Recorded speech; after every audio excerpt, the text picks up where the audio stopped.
Hello and welcome. My name is Angel Salabalen. I am your host of JC Whitney's show, On the Road.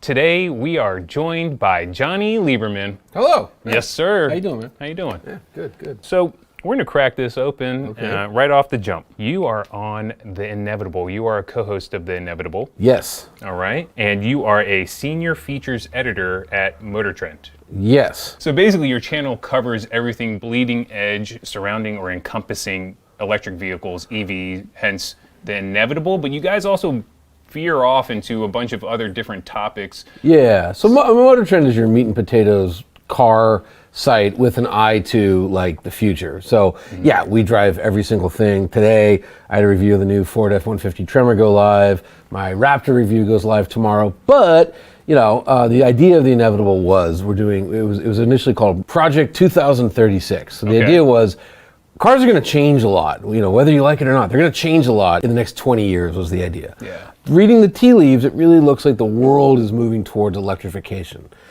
Gasoline, as we know it, is going to, you know, especially like in other countries, it's going to go away as far as new vehicles go, or new passenger vehicles. So we wanted to just get a handle on it. We wanted to say, okay, well, what are we going to be reporting on? You know, 0 to 60 used to be a really big metric.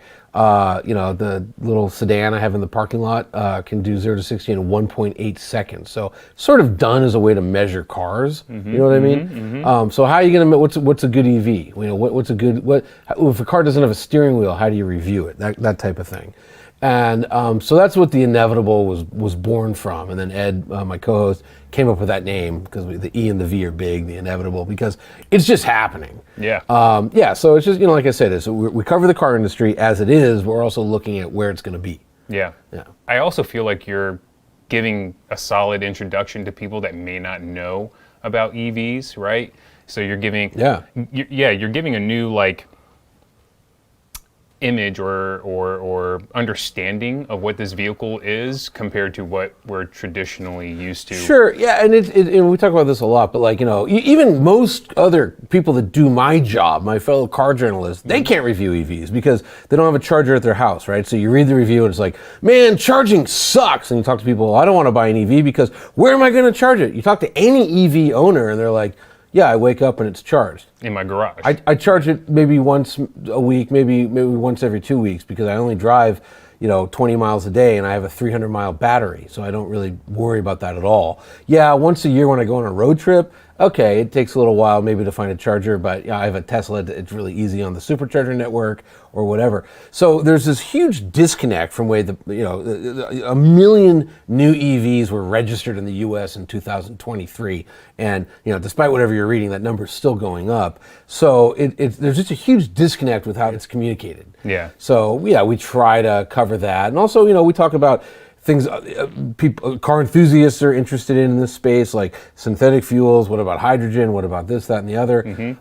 So yeah, we try to, you know, give everybody a fair shake and education, but just get a handle on what's coming. Like, what's the future of the car going to look like? You know, because remember, what Wall Street's pushing for is every single publicly traded auto company is a level 5 autonomous vehicle that when you're sleeping can go out and be a robotaxi, right? So what does level 5 mean? No steering wheels. So, you know, what's that going to look like? You know, so it's trying to get a handle on it. Yeah, I don't even think most people in the audience know what these levels are. And so basically these levels allow these vehicles access to public roads at a certain capacity. Yeah, so everyone's really familiar with level 2, you know, the Tesla full self-driving, that's level 2.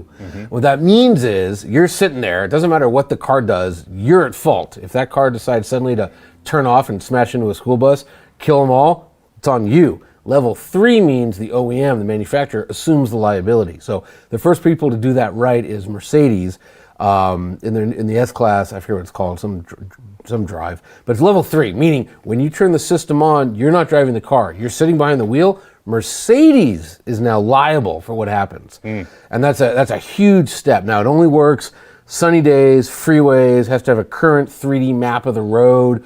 You have to be going, I think, under 37 miles an hour. So right now, level 3 is really traffic jam assist. Doesn't work in bad weather, doesn't work at night.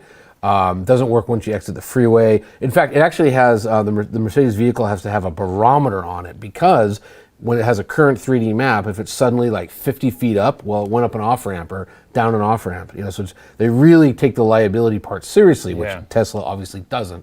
And then level 4 is just that, but it works in all weather at night, wherever. And then level 5 is you don't need a driver. The car is just level 5 autonomy, robocar. So it's all coming soon. Yeah. And again, what we're doing is I'm not like I just understand it. That's what the Society of Engineering, that's what they came up with. That's the definition. Yeah. I just want to explain to people what it is, and just here's what's going to be happening, and here's what the manufacturers want for various reasons. The inevitable is talking about bleeding edge technology, but at the end of the day, it's just a bunch of guys around a campfire making other guys aware of, hey, what is this? What are we talking about? Yeah, except campfires put off CO2, and that's bad. No, it's bad. I'm sorry, guys. Don't cancel me. So, EV hot rodding. EV hot rodding, Dude, I have no idea what this is. Please tell me. I barely have any idea what this is. I mean, look, there's ways to go about it. So, there's company like Unplugged Performance. They're basically a Tesla tuning company at this point. They'll lower the car, they'll put it on better tires, they'll fix the suspension, they'll change the aero, they can pull weight out of it, but they don't touch the motor. They don't touch the electric motor. Now you might say, well, like with a Model S Plaid, why would you want to touch it? It makes 1,020 horsepower as is. There's nothing to touch. There are other people that say, I want more power, or I want the battery to discharge faster, or whatever. That is a smaller thing that's going to start happening more and more, but that's really like coding.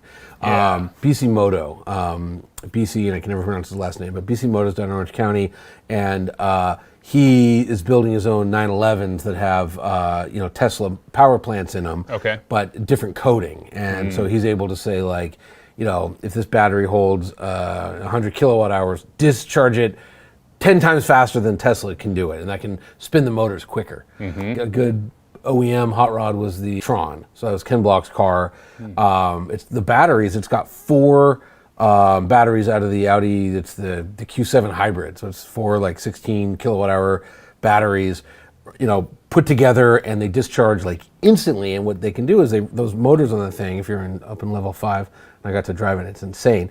They spin at 28,000 RPM. Which is what tire can even stay on that? Oh, the tires. I mean, when I drove it, the guy was like, "All right, guys, listen up. We've only got 36 tires." Yeah. Okay. Yeah. And I'm this like, makes sense. Yeah. And then it turned out we needed them because the tires last about 3 minutes. It's insane. Plus, that car has the ability. It's the coolest thing in the world. It has the ability. Whatever speed you're at, you hit a button on the steering wheel, and it instantly reverses the motors. And because they're electric, I mean, max torque is 0, so they. And so you have a split second of like no traction, but then boom, you're going backwards at full speed. Yeah, so it's wild. So it's just. But anyways, my point is that those batteries, it's not the software from the Audi Q7. It's using the hardware from the Audi Q7. It's using the motors are actually out of Formula E cars. So it has I think 2 out of a Formula E race car. And then it's the software, and that's the other thing we're really trying to, this is impossible to explain to people, but trying to explain to people on the inevitable is SDV. Sounds like a venereal disease. It's not. Software defined vehicles. So this is, it's really hard to explain this to people, but like, do you remember, you don't look like you're that old, but do you remember before there was an iPhone, there was different sorts of phones? Oh yeah. Remember that? And people had them. They did this. They were little like slid bars up, of soap. they flipped open, all of it. Dead. BlackBerry had 47% of the handheld, communication market. Killing it, yeah. Gone. They have 0. So it went from half to 0. What changed? Software-defined phone. It was the iPhone. So here's just a screen, and you let the software dictate its functionality. No going back from it. And I think once people kind of really start to experience software-defined vehicles, the Apple had the key advantage of, like, the hardware was awesome. The hardware is just great. When you have a software-defined vehicle, the only limit to the thing is how well the software is written. Yeah. And this is why, you like Consumer Reports, they had a thing recently where they had this lady, it was talking about the Rivian, I think it was the SUV, the R1S, and she's like, oh, it's the worst, like I can't stand how it drives, blah, blah, blah, blah, blah. It's funny in terms of our owners or our readers, like it has the highest satisfaction rating of all. But I hate it, and so like she doesn't own it, so she doesn't get to experience it. That's a Rivian's, which I happen to own one, R1T. That's a software-defined vehicle, meaning it has the hardware, and then overnight they can make it better with the software. I went to bed one night, I had 270 miles of range on the off-road tires. I woke up, I had 285. There's a camp mode. When I bought the truck, camp mode is not there. Camp mode is very useful. I went camping at the beach the other week. I used it. They're constantly making the product better, just like how your iPhone updates. And it's just a game changer. So it's funny. It's just software is going to be the defining thing in cars going future. Hardware's kind of there. Again, I have a 1,234 horsepower vehicle sitting in the parking lot. Right. That's pretty good hardware. Yeah. like the Corvette Z06, right? Love it. I love the LS motor. Right. And that motor, 670 horsepower. In fact, that's the most powerful naturally aspirated V8 ever put into a production car ever. That Lucid Sapphire out there has 3 670 horsepower motors in it. Slaps it around. 3. I know. So, and it has a 427 mile range, which is further than the Corvette can go on a tank of gas. So it's just, my point in all this is like cars are changing fast. Very fast, yeah. And so software. Software. Software. So EV hot rodding is a combination of battery. Well, battery, motor, software. Software. I mean, there's an inverter and stuff like that. Yeah. AC to DC thing, and you have level 2, level 3 charging. But it's just like Ford hired this guy Doug Field. Well, who's Doug Field? Well, Doug Field, he came up with the iPhone. I think he's the project leader on the iPhone. Then he did the Tesla Model 3. Now he's at Ford cooking up the next generation of Ford EVs.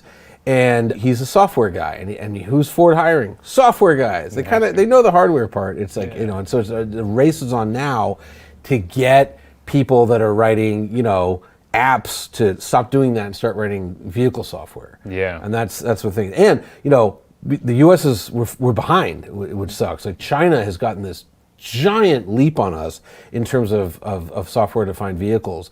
And part of it's consumer mentality. Like, here, tell me about your car. Oh, it's got this much horsepower. You go to China, it's like, I have this processor and I have full AI plus this new NVIDIA graphics chip. And people will go back to the dealer like, hey, I heard the new version came out. I want the new chip. Put the new chip in. It's a completely different game. It's completely different. So China soon, I don't know when exactly, but they're going to stop selling, and they can just do it tomorrow if they want to. That's the benefits of fascism, but they're going to stop selling gasoline-powered cars. Europe is set to do that real soon. California plus 11 other states are set to do it. So, we're going to be behind. And, as a proud American, America should never be behind. Yeah. We're good at leading. Yeah. The space race, that was us. We won. Well, we were like a month behind. Soviets got there first, but then we went to the moon. And, they're still whatever they're doing. Okay, because, basically you started going into my next question, which was the American EV market compared to the rest of the world. 5 years behind. 5 years behind. 5 years behind. Although, we did cross this threshold in 2023 where it was over 8%. So U.S., 14 to 15 million new cars are sold a year. Okay. 1 million of them were 8%. EVs in 2023. Tesla, and I think a lot of this has to do with people that are, that would buy EVs are kind of turned off by Elon Musk's kind of political behavior lately. And the kind of people that might, that are like, hey, I want to, put out less CO2 and less emissions. I don't want my kid to have lung cancer. Those kind of people. If you're going through that thought process, then you're going to look at the company that you're buying from. So Tesla sales, there's this narrative going around that EVs are, they're not selling. Well, Teslas aren't selling.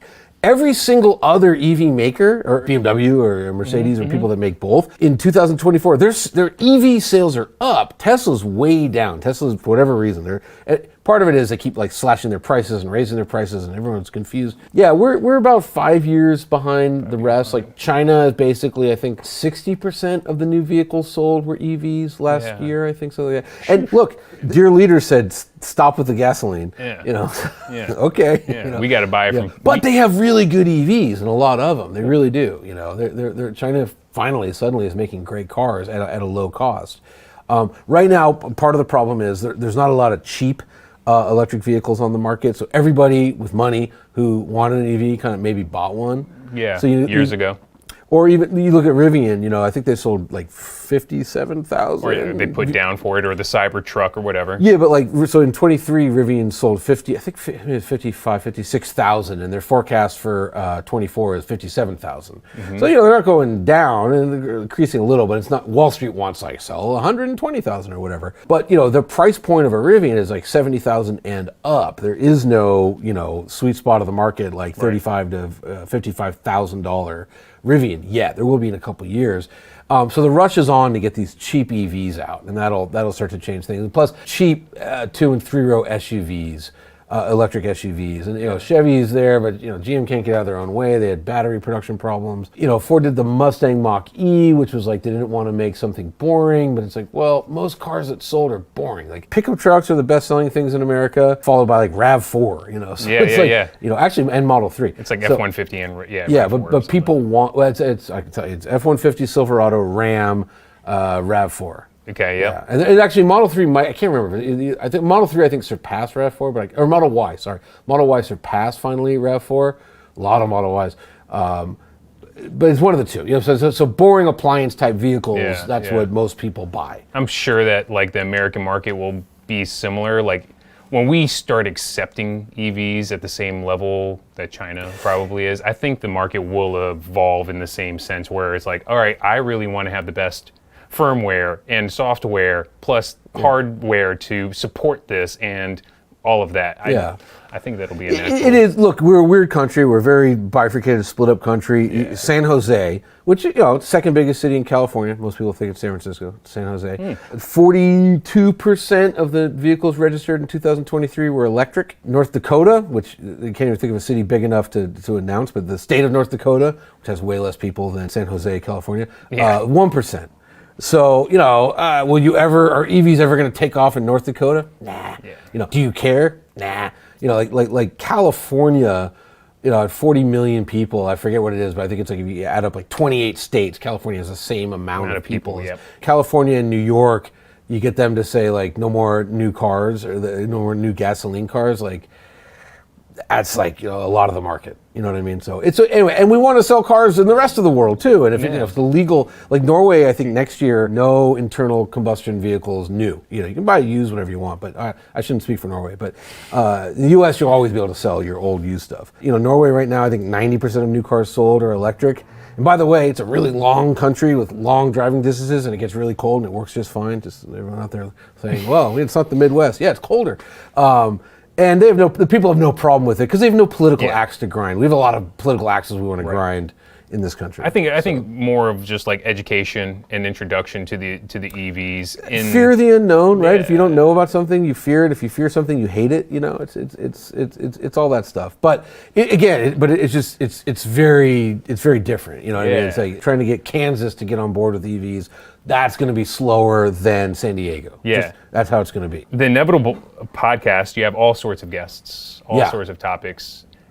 Do you have a guest or a topic that is your favorite, or? Well, okay, a couple. We had this guy Carl Dumbs, who's not dumb, but he's the head of synthetic fuels at Porsche. You can't be dumb for that. Yeah, not dumb at all. But in Chile, they got a lot of wind and no people. So they have all this energy, and if they put up windmills, they can harness it, but where's it going to go? Well, what if they liquefied it and somehow, through a couple of different processes, turned that into gasoline? And when I say gasoline, I mean gasoline. Like if you put it under a microscope and looked at the synthetic versus real, a chemist would say it's the same element. Molecular. It's identical, molecularly identical, right? So they can do that, and they're going to start doing that. That was fascinating because Porsche's view was like, hey, look, everything will be electric. We get that. But there's 1.5 billion cars currently on Earth that still burn gasoline. Well, you don't want more carbon dioxide being released, so this is carbon capture. In other words, you're taking existing CO2 that's already in the atmosphere and you're turning that into gasoline, and then you're burning it, so you're not releasing anything new. Right. Yeah. And it's cool. It has some problems. One is it's in Chile, so if I want to burn that here in LA, how do you get it from Chile to here? Got to put it on a boat. Well, hey, if that was a hydrogen-powered boat, okay, well, how do you get the hydrogen? You got to burn gas to make it. Okay, so there's some problems with it. Logistical, yeah, sure. Is Porsche going to open up a gas station? no. And it sounds like what they're really doing is it might be part of a larger greenwashing process. So Chevron's like, man, everyone's passing laws against us. What if we stuck some synthetic gas into our real gas? So the gallon you buy at the gas station is 80% from Saudi Arabia, but 20% from Chile. Oh, okay, it's a little bit cleaner. And that seems to be where it's going. But hey, every little bit helps. Yeah. That was a cool episode, learned a lot. I don't know if you know who Kyle Connor is, but he is a review channel, Out of Spec Reviews. And he's like 28, and this guy knows more about EVs than anybody on the planet. It's the craziest thing. And he's just fascinating. Like normally our shows are an hour. It was like over 2 hours with him, and like he was just fantastic. They haven't aired yet. That's airing in a couple weeks. And one of my personal favorites is we do a lot of time talking with designers. Yeah. If you talk to somebody who's a designer who's employed, Like a UX, what kind of designer? a car designer. Yeah, a car okay, designer. yeah, So in other yeah. words, so let's say I was Ralph Gilles, right? And it's 2024. Well, Ralph's already signed off on the shit they're going to be selling in 2030. So even if they won't like talk about it, they know what's happening. You know what I mean? So it's always fascinating for a podcast that's focused on the future of the car. So Art Center has a transportation department, and like almost every designer in the U.S. went to Art Center. It's this juggernaut for car design. So we had these two students on, and it was fascinating to talk to them because, like, you know, odds are they're going to be designing the cars we're driving in like 10 years. Cool. And so it was just really cool. And then I had this wonderful moment with, and she's my friend, Maddie Walker. We said, where do you see yourself in 10 years? And she goes, oh, I'd love to be working in a Volkswagen. I want to be working on the new GTI. And okay, where do you see yourself in 20 years? And she goes, 20 years. I'll be 40. So I was like, wow. So just perspective shift. But yeah, so those were some good episodes. That's cool. And then what's new, or what's next with you and the Inevitable? The Inevitable, more of the same, sadly, for a future show. But I'm on this other podcast called Spike's Car Radio. I don't know if you ever heard. Spike's Car Radio. No, this yeah. So Spike Ferriston, Spike's Car Radio, he's a TV writer. He wrote for this show called Seinfeld, and he wrote the Soup Nazi episode of Seinfeld. So he's pretty funny. And Jerry Seinfeld's on our podcast, and we have this guy Paul Zuckerman, who's even funnier than all of them. And so that's a really fun podcast. I would say if you're like, man, I hate EVs, fine, go listen to Spike's Car Radio. It's Porsches, feces, and Nazis. It's the greatest podcast of them all. Do you have a defining moment in a vehicle, maybe an EV vehicle, that maybe led you down the path that you're on right now? Oh, definitely not in an EV vehicle. Well, I can answer that a couple ways. I've seen some stuff with EVs where I'm like, what are we even bothering with other kinds of cars for? I remember, so Lucid, they had me out before the Air went in production. They had some prototypes at Laguna Seca, and I was in the passenger seat, and we were going around turn 5, which is a huge left, and big run out.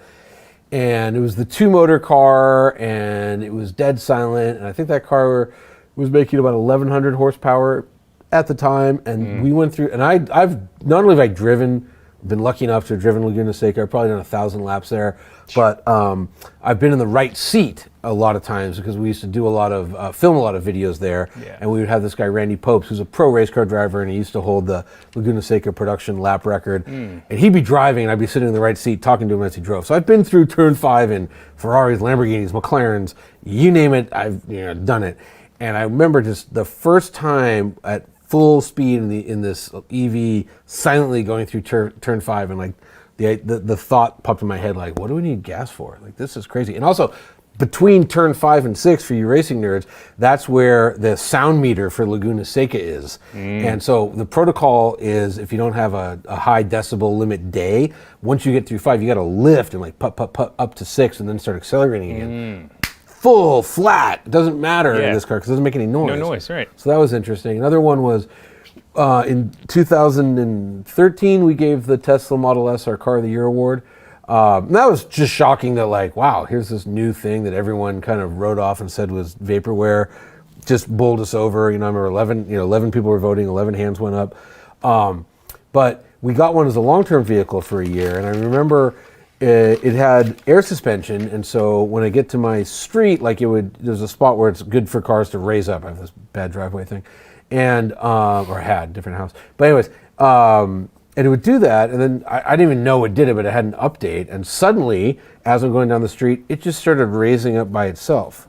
And that was the first time I experienced the power not only of over-the-air updates, but software-defined vehicles where somebody wrote new code. Hey, every day at this location, this guy's hitting this button to pop the car up. Just do it for him. That was really like, oh my God. Eye-opening for sure. As far as cars, I mean, I could a lot. I mean, I can give everything from, you know, one of my earliest memories is my dad had a Datsun 280Z. Okay. And I grew up kind of, well, I don't know if you know where Thousand Oaks is, but it's near Malibu, other side of the hill. And he used to, you know, drive me to Malibu. He loved driving. And I remember being strapped to the front seat of the Z and just like doing that. And that was fun.